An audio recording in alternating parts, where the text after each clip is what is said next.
Hello and welcome to Watch the Road. My name is Will, and I hope you enjoy the vlog. After high school, I pictured a different life for myself.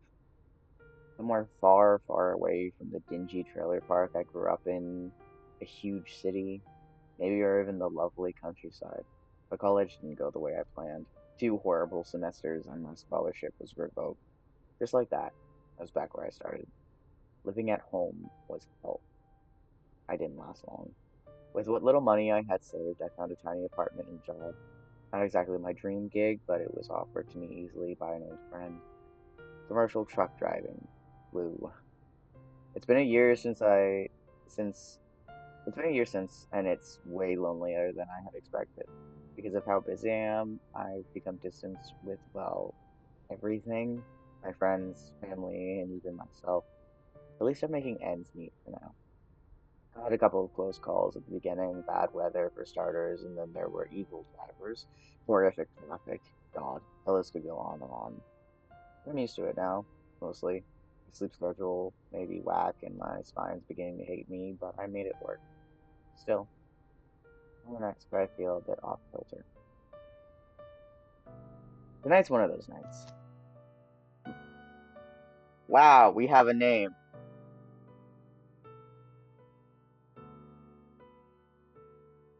Alright, Will. Keep your eyes on the road. I noticed the side mirror with a tap at the button, taking a glance at the endless darkness reflecting on it. It looks eerie, to say the least. Jeez. It doesn't help that the snow is picking up. Fat, wet flakes splat against the windshield, momentarily obscuring my view. The flurries, paired with my drowsiness, is a hellish combo. Crank the riflers up a notch. Need to find a gas station soon. Getting coffee that isn't lukewarm would be nice. Sudden movement in my headlights make me jump in the seat. Is that a deer? Through the swirling, disorienting snow, I see something that shouldn't be there. Something or someone by the side of the road, next to the weathered mile marker sign.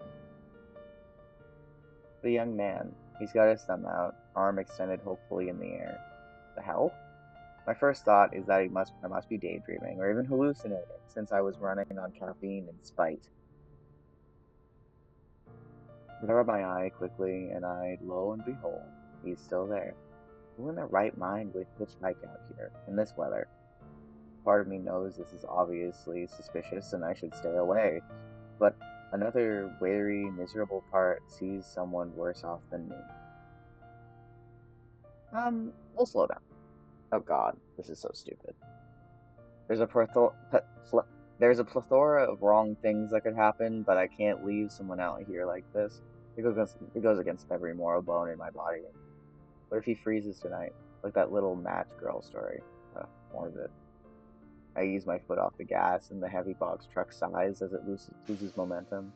I pull the rig into the shoulder, a safe distance ahead of the person. The massive tires crunch on the icy gravel. He starts walking towards the passerby side door, a dazzlingly bright smile somehow lighting up his face despite the bitter cold and terrible situation he's in. I can't help but notice how he jogs the last few steps, eager to escape the wind. As he gets closer, I roll the passenger window down a crack. A blast of frigid air hits me square in the face, and I almost regret listening to my impulse. I can get a better look at him now. He's in his early 20s, at most, with freckles standing out against his pale skin. Snowflakes cling to his crispy hair and eyelashes, and his nose is practically Rudolph red at this point. He's tall, even from my perch in the cab, though I own a smaller truck, so I suppose it's not a huge deal, but he still has to lean down a bit to peer inside the narrow gap of the open window. Thank you so much for stopping. Seriously, you're a lifesaver. His voice is clear and friendly, though a little breathless. What the hell are you doing out here? The question is blunt and probably not the most welcoming, but honestly, it's the first thing that comes to mind. I eye his clothes, jeans, and a thin-looking jacket that wouldn't help against the cold weather for long. He's not wearing a hat or gloves from what I can see. I feel a sudden surge of irritation and have to swallow the instinct of lecturing a random stranger. Does he have any sense? At least put on some gloves. He rubs his arms briskly. Yeah, so my car kind of gave up the ghost back. What? Yeah, so my car kind of Popped the ghost back there about maybe 3 miles back, just completely sputtering out, and naturally there is absolutely zero signal out here. I've been wandering around for a while now, hoping someone would pass by. Uh, I didn't see anything earlier. Must have been zoned out. My trusty flip phone decided to bite the dust about 5 minutes ago, too. You have no idea how incredibly grateful I am that you actually pulled over. He shifts his weight from one foot to the other on the ground, looking a little anxious now he's finished his explanation. I'm traveling to see my folks in Oak Haven. It's winter break, and my mom has been telling me to visit for a while now, so I figured I'd go. I eye him cautiously. Oak Haven? That's about an hour and a half from here. I know, it's really unfortunate the car went past so quickly. Are you... are you alone? Yeah, it's just me. He meets my gaze directly, and for a brief moment his eyes, I can't quite make out the color, but they seem surprisingly intent and hold mine before softening once again. Promising, no trouble. All I need is a ride there. I could pay you for gas if you want. I'm gonna let him in. And he's probably gonna murder me. Alright, hop in. The words feel a little alien coming out of my mouth. Every rational cell in my body is most likely itching to beat me up, but the image of him out there, I can't shake it. I reach across the wide cabin, my hand hovering over the heavy latch on the passenger door for a brief second before I unlock it. He practically scrambles inside, pulling the door shut quickly. The man then continues to shake his head vigorously, like a dog sending droplets of water flying. A few icy drops land on the dash, right near my half-empty coffee cup, and I can't help but wince inwardly. Cleanliness is next to godliness out here. Thank you so much. He rubs his hands together, rapidly blowing on them. It's freezing out there. You have no idea how amazing the heater feels right now. I'm sure I can imagine. He grins at my curt response and glances around the troop, taking in a various swishes and gauges with wide, almost childlike eyes. Ah, I've never been inside a big rig before. Glad to help. My name's Will. I managed to relax my shoulders a fraction. Try not to create a mess everywhere, okay? I muster up a small, tired smile, feeling a little bit of the tension ease now he's safely inside. Right, sorry, he says quickly, looking slightly flustered. He awkwardly tries to brush the remaining snow off his jacket and pants, directing it as best he can onto the floor mat. Amelia, by the way. Isla. Too many. Yep, Isla is the name. Seriously, Will. You really saved me out there. He leans back in the seat, letting out a shaky puff. I can feel my cheeks heat up a bit under his gaze. Pardon. It's like the compliment. Don't make it weird. No, it's alright. I clear my throat. All I have left tonight is a load to drop off to Springville, and that's only a bit further from Oak Haven anyway. A bit being 3 more hours, but hey, the indomitable human spirit won today. I pull the truck back onto the slippery road, gearing the wipers to work extra hard against the accumulating snow. How long have you been driving? Way too long, since yesterday morning. I sigh, the long hours catching up to me despite the brief adrenaline spike from earlier. Shit, really? You must be exhausted. He sounds generally impressed. How is it, actually, being a trucker? Pays the bills? It pays the bills. That's pretty much the long short of it. Long haul, late nights, weird shit out here and there, but at least it keeps the lights on. I shrug, keeping my eyes on the road. That's gotta be tough, though. Hilla says, his voice quiet. Being out here all the time? Alone? Don't you miss, I don't know, normal stuff? Like sleeping in your own bed and seeing people whenever you want? The rig's more home than home most days. When you're as tired as me, concrete would feel just fine. I paused for a second, realizing how bleak that sounded. That was a joke, mostly. I mean, I do stop at motels and stuff, and I'm really beat. Huh. Isla looks at the windshield for a beat. That's a little sad. No beating around the bush there. Why, thank you. I deadpan, glancing at him from a side peripheral. Oh, wait, sorry. He quickly backtracks. I didn't mean to offend you. I was kidding.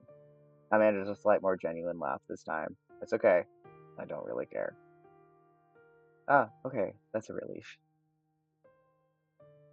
Still, all those hours alone, does it ever get lonely? All the damn time, honestly. Just gotta keep going, I guess. The miles don't drive themselves. Statistically speaking, long-haul drivers have higher risks of depression and anxiety.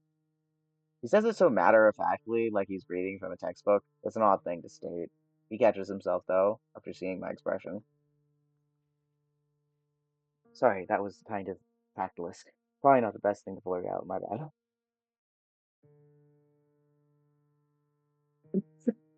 Let's talk about literally anything else. Isla blinks, then smiles like flipping a switch. Sure. Since you're a trucker, did you know some truck stops stock over-the-counter meds? Way past expiration? A gray market. Is that meant to be better? It's a good thing I don't pop pills then. You never think about how truck stops are like modern day trading posts. People start telling each other their life stories, fueled up by weird knockoff energy drinks. Speaking of weird, did you ever hear truck stop pie?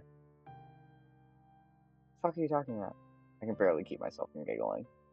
The cherry pie, haven't you heard at it? Hell no. I don't plan anytime soon. Good. Keep your sanity intact. Some things are better left unknown. I'll take your word for it. It's quiet again, except for the swish of the wipers. Oh god, there's so many choices in this game. That's why there's so many endings. Oh my god. This is so overwhelming. I'm only playing this through once. I'm not doing what I did with the last one because I can only do that for shorter games. Um, I'm not doing it for this one because I would die, I think. And we're gonna try not to die in the game. We're gonna learn about his. He meant not go. Oh well, he would. He mentioned it was. Never mind. um.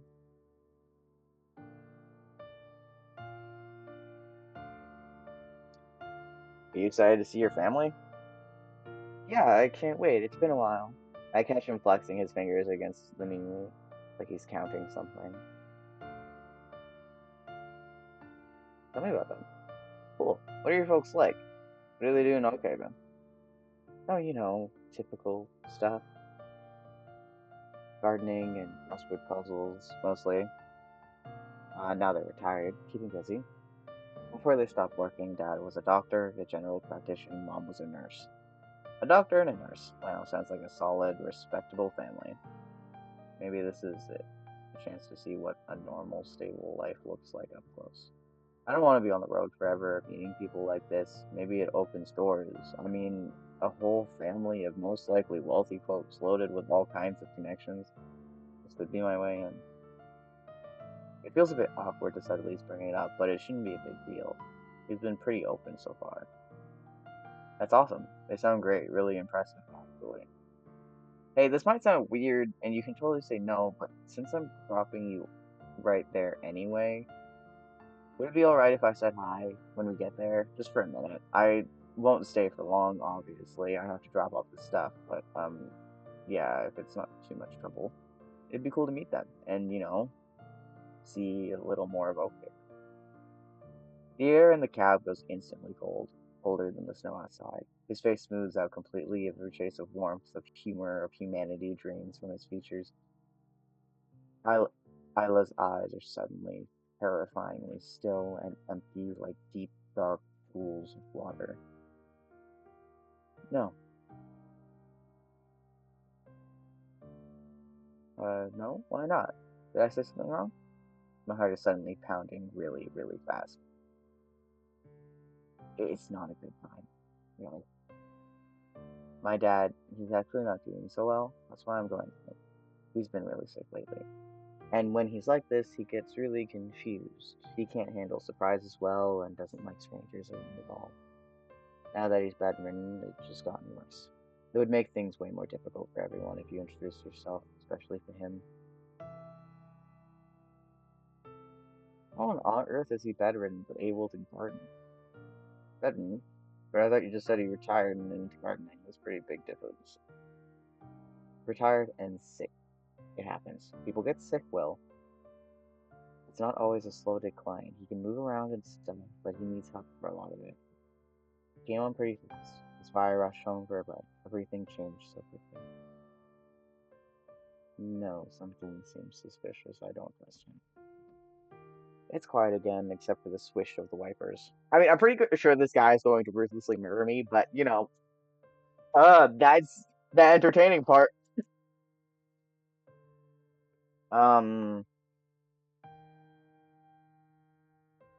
so what's college like these days? Must be tough. Med school, all those late nights, cramming facts about whatever it is you guys cram. Labs and lectures, more or less. Learning all the ways the body can break down. Fascinating stuff, really. There's not much time for anything else. Sounds rough. No time to like grab beers with classmates? No, not really. Everyone is focused on superficial shit, making money, buying cars. You see yourself as better than other people then? Too busy playing God to hang out with mortals. He doesn't scramble to defend himself and shrugs instead. That's how you want to frame it? For some reason, when he says it, I don't feel a sense of arrogance. The snow outside suddenly gets even thicker now. I was sure the forecast said it was going to stop early, but it's only getting worse. Shit, can't see at the hood at this point. Hmm. Statistically, this is when most drivers make fatal mistakes. Usually you'll be okay driving on. Don't have much of a choice. This kind of weather makes the world feel smaller, doesn't it? Especially with no cars around.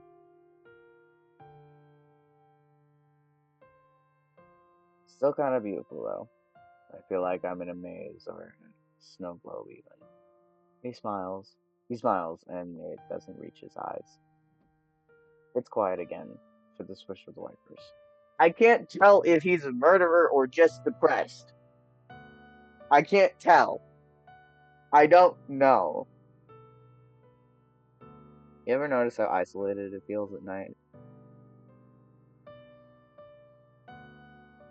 It feels like we're the last people on Earth out here. Wouldn't that be nice? So, okay then. I try to sound casual. I'm sure that I'm failing miserably. You mentioned you were heading there to visit family? That's right. My parents. They live outside the main town. Right, your parents. Something about his smile feels just curious, with the weather and all, they couldn't send someone else to pick you up, or it seems odd. Him hitchhiking like this if his close were expecting him so close. Most people would have called for a ride. Oh, no. They're expecting me, but he hesitates for a beat. Since my older brother gave me the car, I thought I'd make use of it. Then, well, car troubles out of nowhere. Okay, I get that, but just to be sure I'm dropping you off at the right place, what's the cross street near their place? Isla's smile. I Isla's smile. Easy, Isla's easy smile vanishes. His gaze drifts out the side window. He takes a shallow breath before answering. Maple Street. Yeah, Maple Street. It's near the old high school, St. Lucille's. Maple Street, St. Lucille's High School. I searched my memory for the names of streets and landmarks in Oakhaven. It's a small town. I've delivered a few places there over the past few months. I know the general layout. Haven doesn't have a Maple Street pilot. His face goes eerily blank. You're right. His voice is soft, almost amused.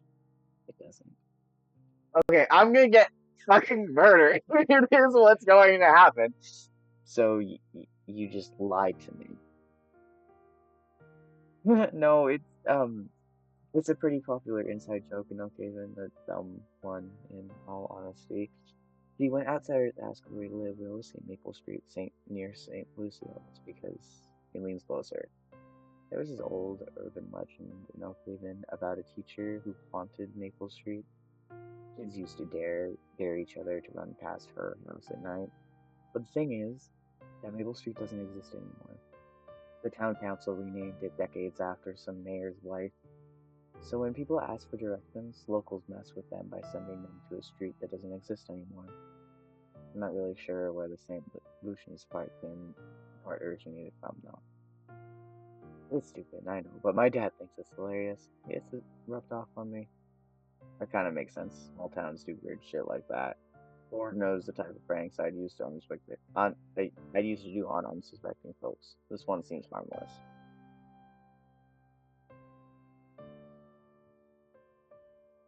I don't answer. Something about his smile doesn't reach his eyes. You don't believe me. It's not that. It's exactly that. Listen, Isla, I don't know. The snow outside seems to swirl thicker, obscuring the road ahead. For a moment, I could swear Isla's reflection in the window wasn't smiling at all.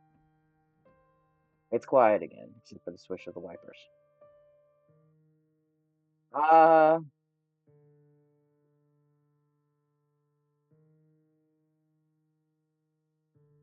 I know I shouldn't, but I feel like I should test him. He's a little odd. Hey, about your car earlier, what about it? You never really said where exactly it stopped working. Oh, like I said, around a mile marker 70. Why? You don't believe me?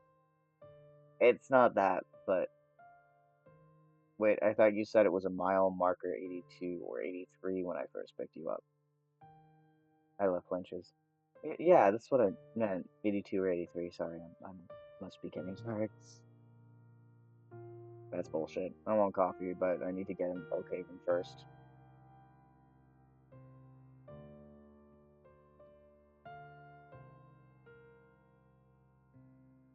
I guess we're driving.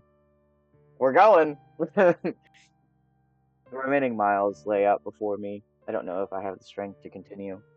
The squeak of the wipers against the windshield has truly been the only sound for the past hour. It's maddening. I find myself glancing at him more often than I'd like to admit. I just can't help it. Is he tired? He seems to have heavy eye bags, but I can't help but feel there's something more behind his distant demeanor. Almost there. Just a little further. I just want to drop him off and go to sleep.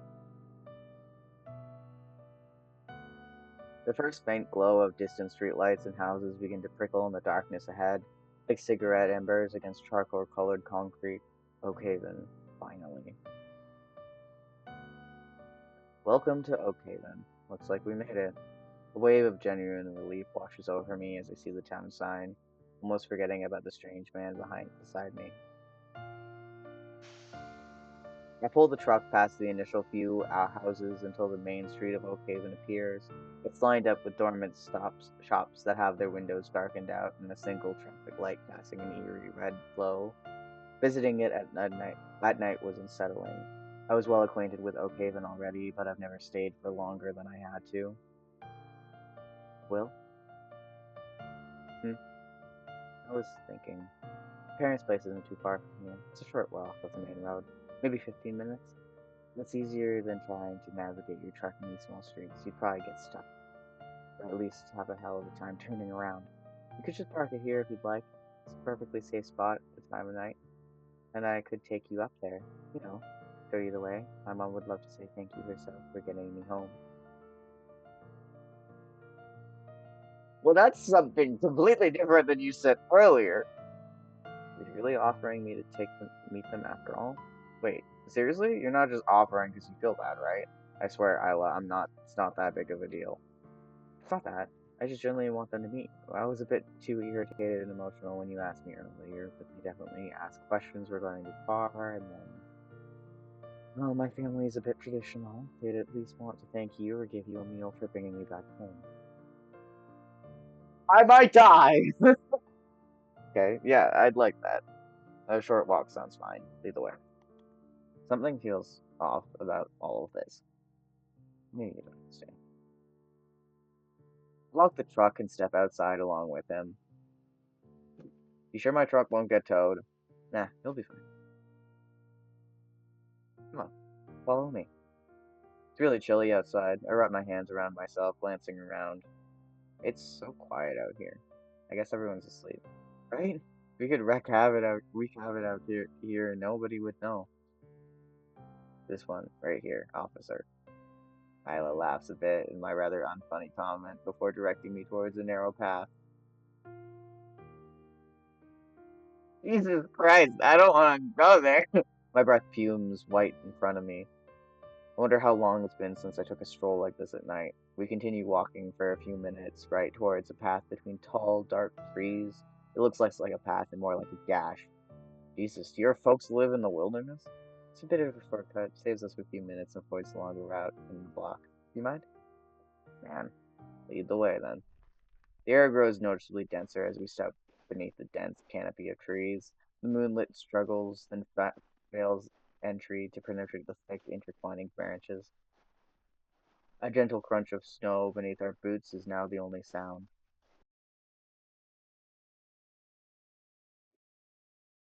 Ella's ahead of me. He knows the woods better than I ever would. I slow my pace instinctively, examining the roots in the trees. He glances back. After you. So, wait, what? I need you to guide me. I know, I just need to look through my bag for the keys, just in case they're slipping. Something's wrong. So wrong. I take a hesitant step forward, my back briefly to his. No, I don't like this. Before I can even turn around, a sudden heavy force slams into the back of my head. Fuck. My vision explodes into a blinding white flash. Ow. The world spins almost violently. The impact of my head against the rough bark of a thick tree trunk sends agonizing pain through my skull. I gasp, regardless. I'm still conscious, horrifyingly conscious. My knees buckle and I fall to the freezing snow, landing hard on my side. I can barely clear my focus. My head is throbbing. I force myself to look up. His eyes are cold, yet there's a sickening, almost sincere satisfaction in their depths. Isla's backpack is on the ground. Is that the thing that hit me? And is he holding a knife? His laugh is soft and quiet, nearly methodic, and he pushes me back using his foot, causing me to grunt. What the fuck are you doing? Ila doesn't dignify me with a response. He just smiles brightly before crouching down on top of me, bringing his face close to mine. I cringe, trying to push myself away, but I can't. I can't move, and I don't know why exactly. It's almost like an innate instinct buried deep within me, a primal fear that keeps me frozen in place. But I'm too scared to even speak up. All I can do is squeeze my eyes shut. But I know I can't keep my eyes closed forever. When I open my eyes again, Isla's face hovers inches from mine. His breath smells like faintly of mint gum, which was absurdly ordinary for a man holding a knife to my throat. There you are. I was worried I'd hit you too hard. His thumb brushes my cheekbone, a mockery of tenderness as the blade edge kisses my pulse point. Tell me, something will. When you drive all those miles every single day, do you ever feel it? You're understanding that none of this matters. I don't. I understand. I don't fucking understand. What does he mean? You thought you could escape it, didn't you? This seeping poison. This is humanity. Glancing at you. I knew you're downright terrified of it. Even if you don't want to admit it yourself, but you can't run from it forever. It's inescapable. Ingrained in every fiber of your being. Ella hums. The misery of waking up every morning, of going to sleep with thoughts of waiting and yearning for something new, something exciting. But for what? What's the point of your aspirations, your dreams, when you live in a world that doesn't care about you? I shut my eyes again, as if to physically block his words from worming into me. It doesn't quite work. Isla laughs brightly, boyishly, as if I were being charmed. Well, you were right, Will. You were right about everything you suspected, everything you feared, and you just reaffirmed my belief. He goes quiet for a minute, and so do I, still as a deer. And your body is found in the ditch by spring. His voice is so soft, so quiet, that I have to strain to hear, even if I don't want to. when your body is all bloated and half eaten by coyotes, people will emerge from shadows. They'll claim that they love you, that it's so awful, this awful, and how much they'll miss you. I feel like throwing up. Shut up, shut up. And then, Will, you know what they'll do? They'll take your things, whatever money you left behind, and hell, even your memories. They'll move on with their lives as if you never existed, unless to brag about how close they were to you when they want sympathy points. It's cruel, isn't it? It feels cold. Noah snorts.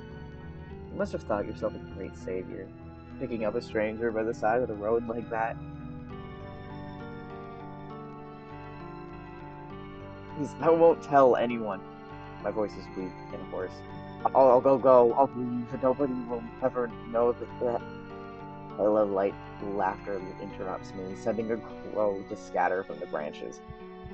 Will, he's really sweet, but you should know better. The blade presses just enough to dimple the skin, and my heart beats even faster. Ah, ah!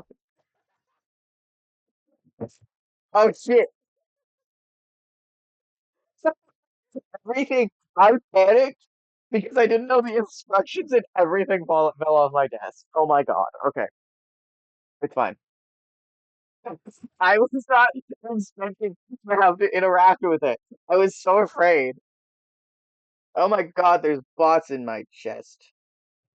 In my chat. Not in my chest. It'd be really bad if there were bots in my chest. Um, it's fine. I'm not dealing with it. My hand clamps around his wrist as I glare up at him. Oh, so cute. His pupils dilate, breathing comes faster. Are you trying to survive? Even after my little speech, you sure are stubborn.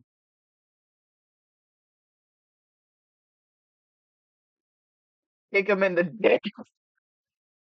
My body remembers what to do even if my brain is buffering, thankfully. I pivot my foot, grab a fistful of his jacket for leverage, and drive my knee up hard into his groin. Ella makes a noise that's half gasp, half laugh. It's almost a funny sound. But I have no time to savor it. I force myself out of his grip and stand up, dizzy before running. I'm already moving before he can say a word. Branches whip at my face as I crash through the underbrush, each breath sawing at my throat. My boot catches on something, a root, a rock, doesn't fucking matter, and suddenly I'm tripping. I end up falling, my ankle twists in a loud snap. Pain is so intense that I have to keep from vomiting. Warmth spreads down my leg. Fuck! It hurts so bad. Jesus, I can't even move the damn thing. It's embarrassing, but I can't help but start tearing up. Shit! Why me?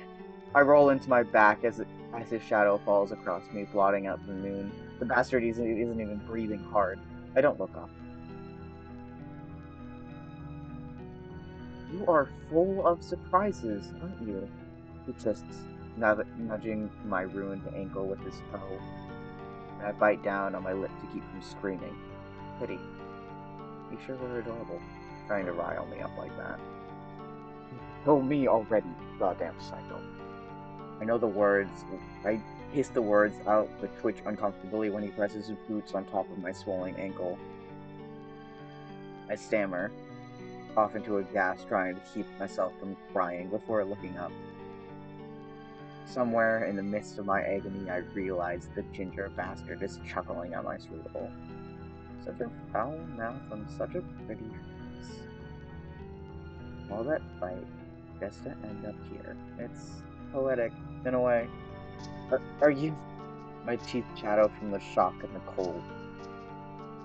Some kind of fucking perv. Is that what it is? You getting off on this shit, Isla? The smile drops suddenly. I'm staring into eyes as flat and dead as a taxidermed deer. Close your eyes. Something heavy connects with my temple, and the word fractures into oblivion. Isla crouches down beside me again, shrugging me up on his shoulders, but I can't feel a thing. My last coherent thought isn't fear, it's actually some sort of shameful, but it's the absurd realization that he smells comforting, like pine trees. I shakily pressed my hand into his back, a shallow attempt at pushing him away as nothingness consumes me. Even then, even that slips away. Okay, so I fucking died.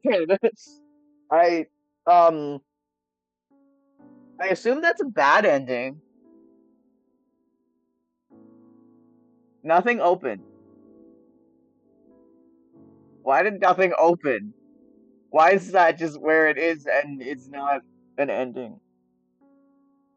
Why is that where it is and it's not an ending?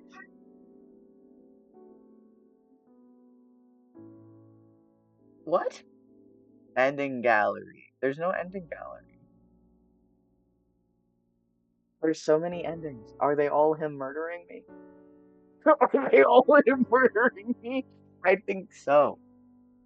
Yeah, I don't know what that ending was. It didn't give me a name. Maybe I should have saved, but we know I never do that. Um, but I've reached the 2 hour mark, so we're done now. And that's where I'm ending stream because I'm not playing for all the endings of that because that is so much reading and that is so much it's long. It's a long one. Um, but it was a very good one. I like being evil. That's always very fun. Um, would love to ban this bot in my chat.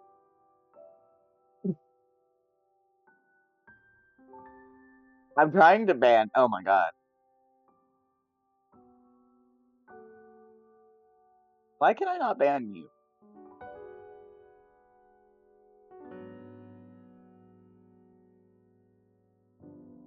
I uh,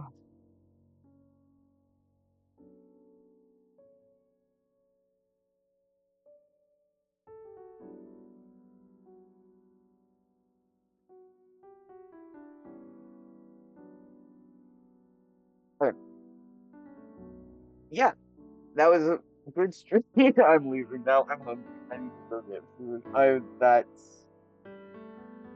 really liked both those games. The style of both of them were really cool. And I liked how different they both were. But I still ended up getting murdered in both of them. The second one was entirely because I was being stupid on purpose. Um, okay, wait. Okay, what happened? Okay, I don't need any of this. Oh my god.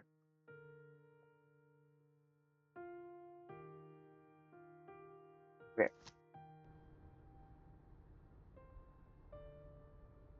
Um.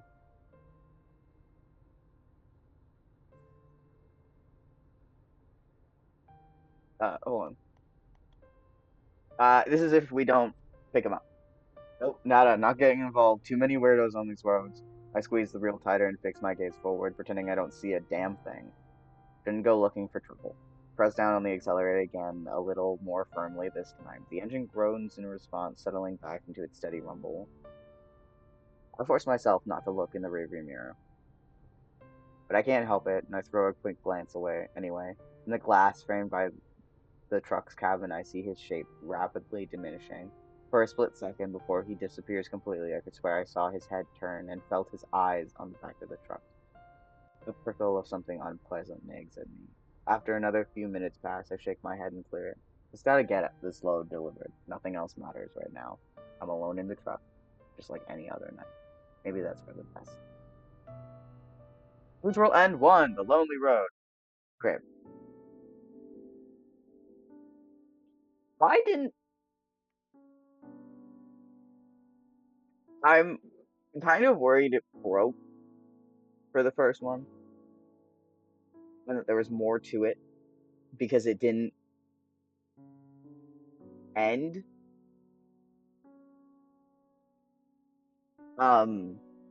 But, I not I'm not worrying about that. That's too much work to worry about. I already fucked up too much on the first one. Um, yeah, they were both really fun, and I'm going to continue doing more um visual novels because I really like doing this, and I will get better at reading and better at voice acting. Um, I'm better at saving my game, hopefully, but that's wishful thinking. Um, anyway, yeah. So see ya later.